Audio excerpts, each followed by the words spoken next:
Assalamualaikum, selamat malam. Ya, dengan Ibu siapa? Dengan Mbak Wasti. Mbak Wasti ya. Jadi Ya. ini Mas Bu, beliau yang kemarin telepon minggu kemarin gitu. Mbak Wasti. Silakan Mbak Wasti, mungkin Selamat malam semua pendengar Indonesia FM. Oke. Cerita ini berawal sekitar tahun 1999.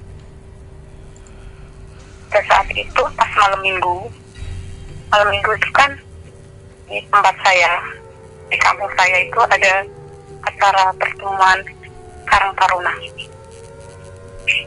Saat itu waktu menunjukkan pukul 8 malam, saya tiba datang di tempat acara. Kita berkumpul semua teman-teman satu kampung. Kita mengadakan acara rutin harian itu kayak bayar semacam kas gitu per minggu. Saat itu saya melihat teman saya yang namanya S itu bayar di situ. Terus saya sapa, mbak. Sampai beberapa kali aku nyapa dia, tapi anehnya lagi itu dia itu nggak merespon saya, nggak melihat dan nggak mendengar. Soalnya kurang lebih jaraknya antara aku manggil dia itu sekitar kurang lebih 1 meter. Dan mereka juga, teman-teman saya juga nggak pada berisik. Cuma ya kalau apa tuh normalnya tuh dengar, tapi dia itu tak panggil beberapa kali tapi nggak dengar. Setelah itu acara dimulai. Tapi setelah kejadian itu aku nggak lihat si teman saya tadi ya acara dimulai sekitar jam 9:30 malam, acara selesai dan saya pun pulang ke rumah. Saat aku asik nonton film, di Indonesia ada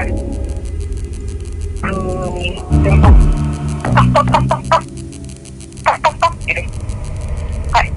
Lalu siapa ya? Aku tanya gitu. Aku enggak. Siapa? Aku ngomong kayak gitu kan. Emang itu si S-nya nggak pulang apa? Aku nggak tahu. Aku buka pintu kan sambil ngomong. Tadi emang nggak berangkat. Mereka tuh orang apa sih mbak? Adikku, kakaknya sama temennya itu tetangga saya ngomong sama saya. Mau nangkat sih, aku roh, dia bayar kas juga. Tapi dari gue aku tak roh, kayak emang belum balik akan saiki. Aku ngomong gitu sama kakaknya itu yang nyari tempatku. Ada beberapa orang, kurang lebih 3 orang. Kakaknya 2 sama tetangganya 1, temenku juga. Datang ke rumahku, soalnya aku kan sama IS itu kan teman dekat juga. Jam 10 lebih nih, kok nggak pulang-pulang? Emang main kemana ya mbak kira-kira? Terus aku ngomong, mungkin dia lagi main sama temen cowoknya yang deket gitu. Gimana tuh? Mungkin udah dihubungin belum? Saya ngomong kayak gitu. Orang tak hubungin. Mereka dikulik-kulik kono. Saya dikulik. Terus kita bareng-bareng rame-rame. Sekitar jam 10 lebih, kita nyari semua. Sampai rame. Sampai ngeliat dari beritanya. Sampai beberapa kampung sampai dengar tahu. Terus tangga kampung semua. Pokoknya semua yang ada di kampungku tuh pada keluar semua. Mereka nyari. Ada yang bawa cangkul yang berkarat kayak gitu. Terus ada yang bawa sabit berkarat juga. Terus nyarinya juga ada yang bawa lidi itu. Lidi yang udah tua itu, udah karatan itu. Terus apalagi ya, mereka juga bawa kayaknya kalau nggak salah bawa tempat untuk menjemur padi itu apa orang Jawa namanya sampah kayak gitu. Lebih sampah ya, kayaknya sampah. Iya. Terus setelah itu kita nyari sekitar jam 12 kok nggak ketemu. Sampai semua keluarga panik semua, sisi kampung beberapa kampung panik semua. Terus setengah 12 belum ada. Kita semua cari di semua tempat, di semua titik, semua nggak ada yang terlewatkan. Dari yang itu tempatnya nggak ada rumahnya, kayak kebun-kebun yang itu semua berapa kilo kita nyari semua. Itu ada yang bawa bocor. Soalnya zaman dulu tuh fasilitas penerangan masih minim. Otomatis kita bawa peralatan penerangan cahaya seadanya gitu. Ada yang bawa oncor, ada yang bawa senter, ada yang bawa lilin, pokoknya macam-macam. Kan nyari, ada yang nyari kira 1 kiloan cari, tapi itu ada hutan-hutan gitu. Pokoknya semua tengah cari, nggak ada yang terlihatkan. Saat itu kita rame-rame. Tepat di depan rumah tanggaku, kira-kira bapak-bapak yang umur sekitar zaman dulu tuh 35 tahunan. Dia keluar dari rumahnya. Anak apa gini, anak apa kok rame-rame? Memang, itu kan dah, si S hilang. Besok. Dia ngomong kayak gitu sama orang-orang yang nyari itu. Hilang kan mau. Dari akhir ini, kok anak akhir ini mau habis di kumpulan Karang Taruna sana, tapi kok nggak ono. Terus ibu tetangga saya yang umur 35 tahunan itu ngomong, mosok aku ora tahu apa-apa, kenapa aku dituru, badan bisa mau turu, kan saiki kok mau rame-rame aku, pas sampai ketika ngimpi mau, ibu siram, iki dan gendeng, terus jenenge Melayu, gue naik berimah kono, lagi aku naik berimah, ora omong deh. Aku bisa dikuliahin aku orang ono. Itu tetanggaku sama semua yang nyari itu ngomong sama ini. Gak ada kayak itu. Terus, ayo bisa dikuliahin kamu. Aku saling mimpi. Dia itu sama sekali gak mendengar. Soalnya kita ramai dari sekitar jam 10 sampai jam setengah 1, sekitarnya setengah 1 ditemukan itu. Dia itu baru mendengar itu. Maksud, dia kayak apa, udah kesetting apa ya, mungkin karena emang nasibnya mungkin ya, dia mimpi kayak gitu. Terus dia itu, kita nyari bareng-bareng, ada beberapa orang nyari di tempat-tempat itu, kan nyari di belakang rumahnya itu. Belakang rumahnya itu kondisinya sekitar kurang lebih 4 kali 5 meter tengah itu ada pohon teh-tehan di lingkaran teh-tehan, tapi yang atasnya sendiri yang panjangnya 1 ke 5 meter yang satu itu ada rumah yang samping-sampingnya ada pohon teh-tehan, yang sampingnya lagi ada ladang yang kosong. Rumahnya masih ada rumah lagi tapi agak jauh, di belakangnya agak Jawa namanya itu rungkat kayak gitu. Terus di situ kan mungkin penerangan. Tadi juga udah saya cari di situ tapi nggak ada. Terus kita cari, lagi saya ini, lagi mana gini? Posisi teman saya si S itu tubuhnya udah diikat kayak sama walau orang Jawa mengatakan walau, sama pohon pingo yang ada di rawa-rawa itu diikat walau sama pingo. Jangan-jangan si S itu dibawa basakal kayak gitu. Iya ternyata disangkut yang gini. Diangkat. Posisinya itu kepala si teman saya itu di bawah, kaki di atas, itu kayak gitu. Tapi tubuhnya kayak perut, kaki sama itu kayak diikat sama akar-akar walau itu. Kan kalau walau itu ada akar-akarnya itu ya, ada daunnya juga, keikat-ikat semua itu. Terus di bawah itu celana dan bajunya itu sobek-sobek, ada beberapa bagian yang sobek. Dan punya teman saya itu beberapa bagian yang sobek, terus dibawa pulang ke rumah. Tepat itu setengah 1 ditemukan, terus dibawa pulang ke rumah. Beberapa kampung kumpul di rumahnya ICS itu. Terus di situ dia langsung kayak orang kesurupan. Tiba-tiba aneh, ada 2 sosok yang memasuki jiwa teman saya itu. Pas saat itu saya sama beli saya ada di dalam, yang lain nggak boleh di dalam. Dia ngomong gini, dia kayaknya dari nada bicara dan omongannya kayaknya dia itu sosok nenek-nenek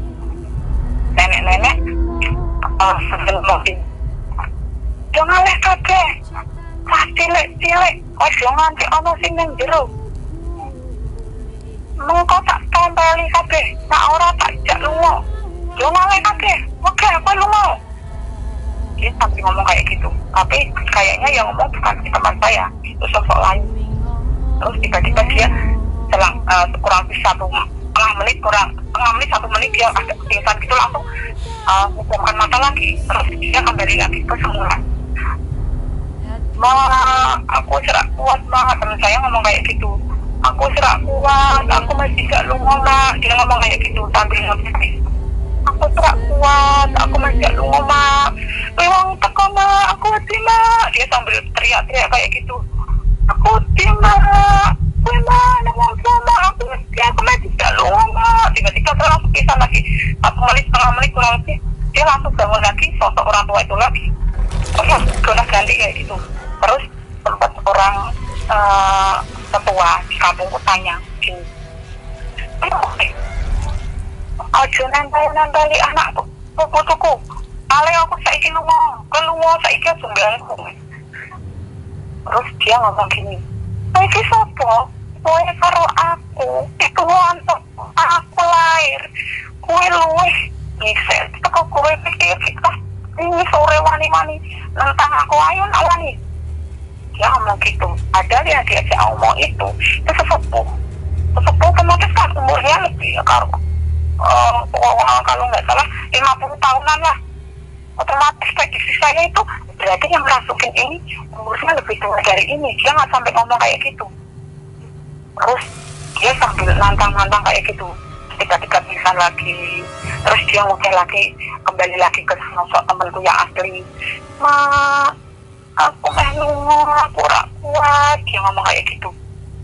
Aku kulik no tombol mak, nak nganti aku subuh aku rentuk tombol, aku tidak lunga mak. Dia ngomong kayak gitu dong. Semua orang tuh pada merintih, pada ketakutan itu. Terus dia pingsan 1,5 menit kurang, kalau nggak salah, kalau saya ingat ya kurang lebih segitu. Terus dia sambil ngomong lagi melotot, dia kembali lagi ke sosok nenek-nenek itu. Sambil meludah-ludah kayak gitu. Pokoknya karakter dan bicara sama fisik-fisiknya kayak tingkah fisiknya itu kayak nenek-nenek yang udah tua kayak gitu dong. Omongannya semuanya itu ngomong sambil meludah-ludah kayak gitu. Terus ayahnya tanya, kowe sopo? Kowe ganggu anakku belekno. Kowe cukup liya-liyane mau jiko. Saiki mbak ini dijiko. Saiki si anakku belekno, cuma ganggu belekno. Terus dia itu ngomong gini, si sosok nenek tadi. Ora, aku arep bawa anakmu arep tak jiko. Lah kowe sapa? Ayahnya teman saya tanya gitu. Lah kowe sapa? Aku wong sing manggon nek omahmu biyen. Aku tetuamu biyen. Kowe iki penerusku. Kowe iki keluargaku. Lah kowe sapa? Aku sing jitu anakmu beres biyen. Sing jitu anakmu biyen omahmu kosong ku ya aku sing gawe. Terus dia cerita semuanya. Terus ayahnya ngomong, tolong belekno anakku selot jipu, nyolione dulur-dulurku selot jipuki. Saiki ojo mau jipu menang anakku, tolong belekno mbah. Dia ngomong, ora iso. Iki wis pilihanku. Aku harus jipu anakmu sing iki. Dia ngomong kayak gitu terus tiba-tiba dia pingsan lagi. Terus dia ngomong lagi, kembali lagi ke sosok teman saya yang asli.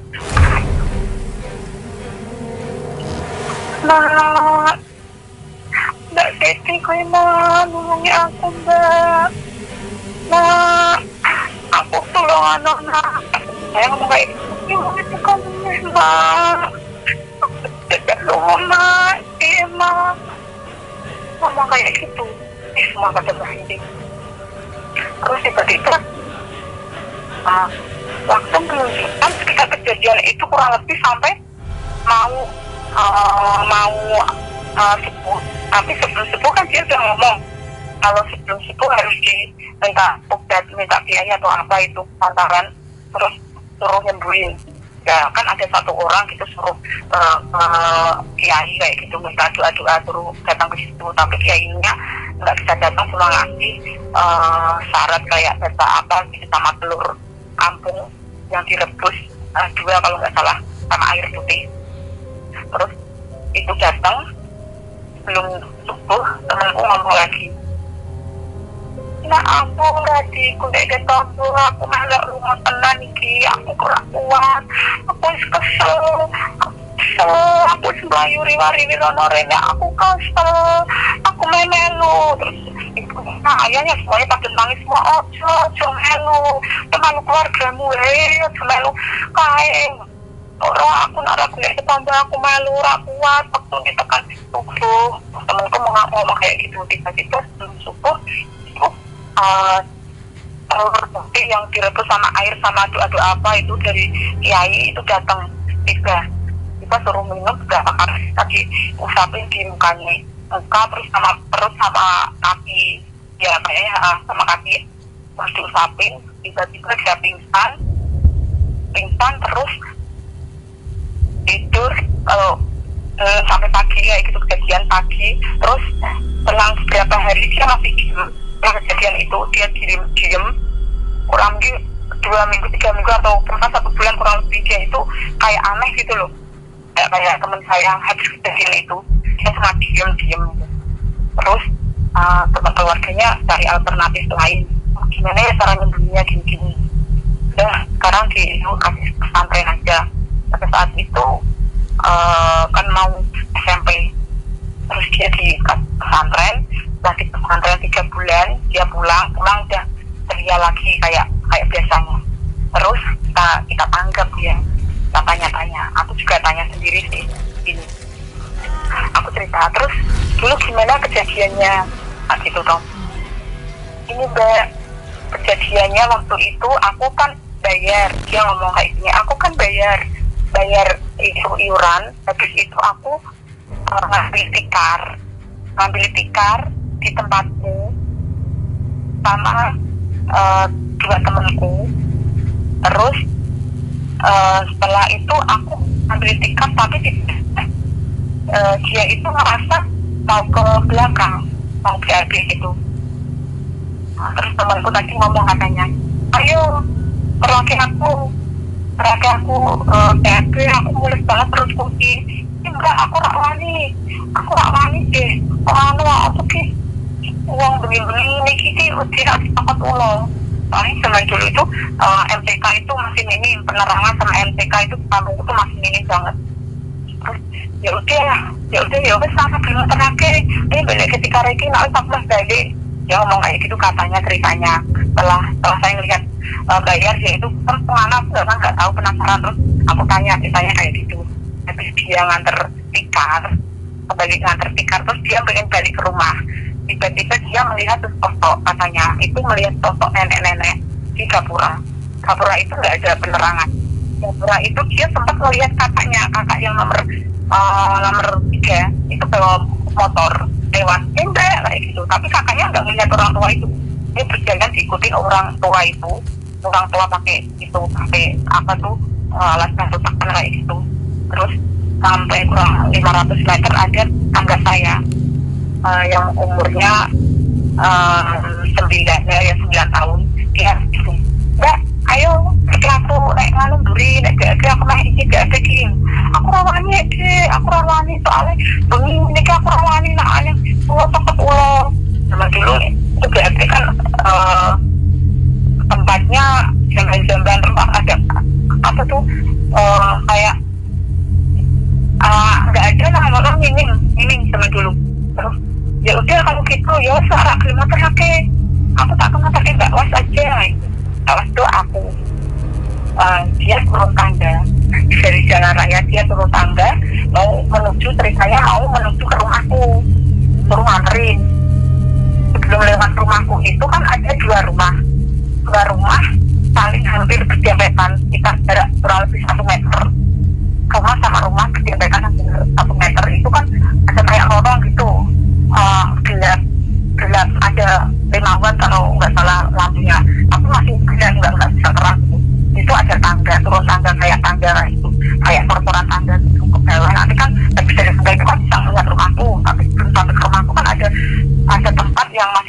itu agak ya masih kerumpet kayak gitu loh.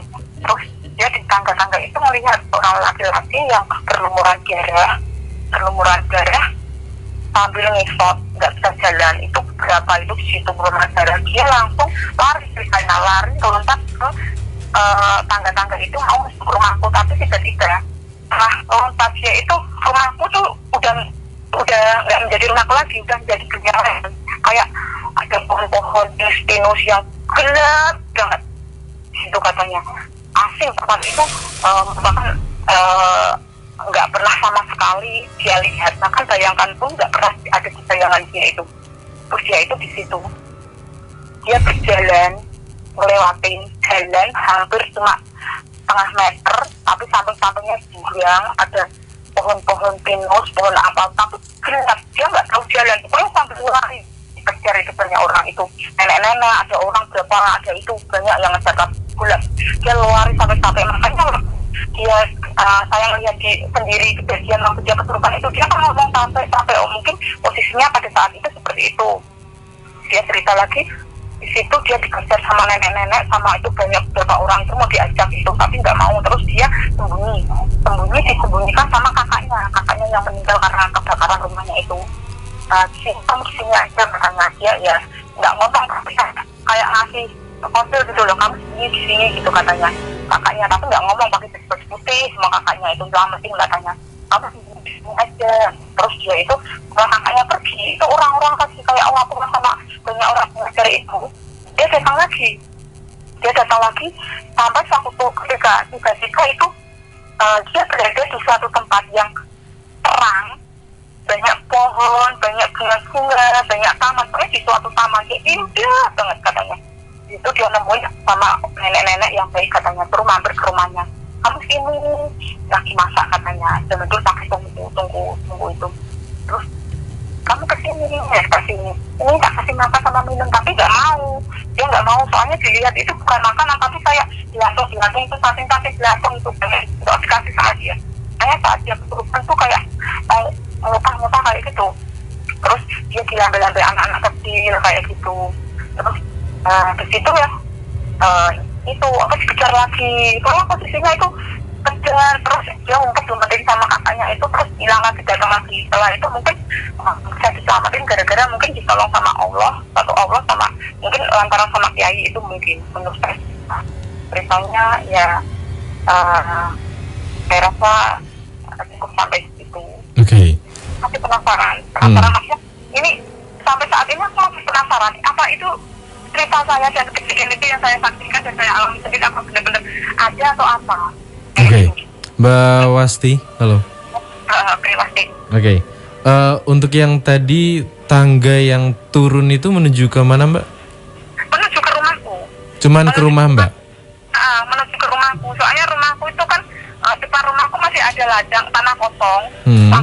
Tapi jalan itu masih minim, nggak ada lampunya sama sekali. Jadi kalau mau turun itu pasti itu gelap. Gitu ya. Terus iya. Untuk yang tadi setelah si teman Mbak itu bilang mau BAB terus ketemu sama kakak, itu kakak itu di sekitar dari rumah sama sama ketemu kakaknya naik motor tadi, posisi 500 meter. Ada gapura kan. Terus ketemu kakaknya, ya kayak gitu. Dia langsung juga sih itu, tapi kakaknya kan nggak melihat sosok nenek tadi, tapi di gapura itu dia itu sudah diikutin sama nenek itu. Oh, jadi dari gapura itu ya? Itu dari gapura. Kurang lebih 100 meter dari rumah sampai gapura itu rumahnya yang ada acara itu toh. Nah, itu kurang lebih 500 meter jaraknya. Kan masih dekat kan? Itu nggak ada yang melihat toh. Mungkin kemarin waktu Mbak bercerita belum diberitahu ke saya juga. Bagaimana gambaran dari sang nenek tersebut, Mbak? Oh, gini. Nenek itu katanya sudah tua, kurus, kayak pakai teken. Terus dia itu pakai baju ya zaman-zaman dulu gitu katanya. Pakai teken ya sosok nenek-nenek gitu loh, yang keriput, tua, terus kecil gitu, tapi pakai teken yang ngikutin gitu loh. Tapi habis mau ke tangga ke rumahku itu kan beda lagi yang ada, terus sosok cowok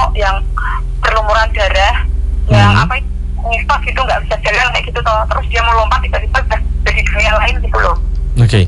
Untuk nenek-neneknya itu rambutnya bisa dibilang panjang.